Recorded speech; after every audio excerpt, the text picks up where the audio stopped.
Audio Dynamics 2200 series. These are brand new, so if you're in the market for the absolute latest bit of gear, consider the following.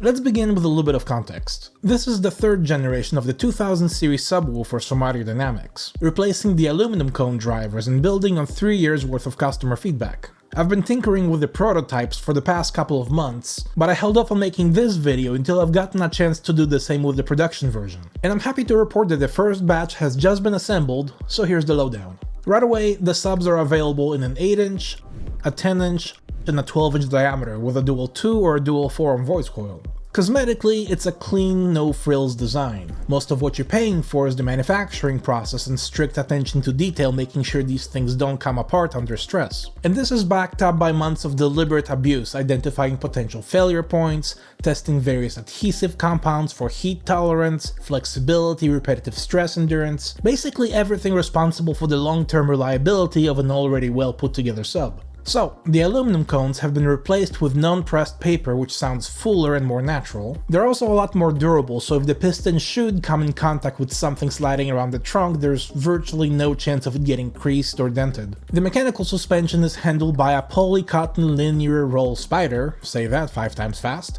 and a foam surround.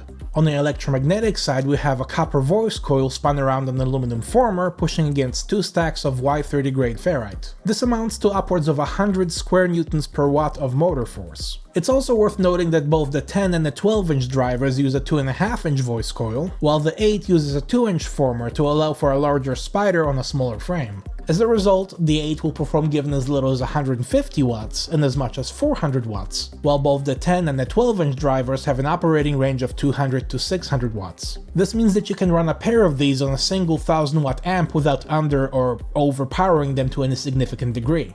Application-wise, all 3 of these are optimized for use in vented enclosures. Don't try to run them sealed. You're gonna have a bad time. That aside, for sound quality purposes, keeping the chamber volume to a minimum will help flatten the response. If that's not for you, an abundance of airspace can always be used to focus the output along a single peak for loudness at the expense of bandwidth, as is generally the case. There's also the option of a dual reflex arrangement for the best of both worlds, and all 3 of the drivers have the damping factors needed to make that work. If you're looking to go the bandpass route, the 2200 series model quite nicely in most 6-photo enclosures, both series and parallel, especially when used in multiples, which is good news for anyone planning a blow-through arrangement for massive output on just a couple thousand watts. And if you're in the showmanship arena, there's nearly 2 inches of peak-to-peak excursion for moving a lot of air at low frequencies, especially given that all 3 of these can be made to extend well into the upper 20 Hz region. Remember, the FS doesn't actually tell you how low a sub will play, it only specifies the frequency at which the suspended moving mass will resonate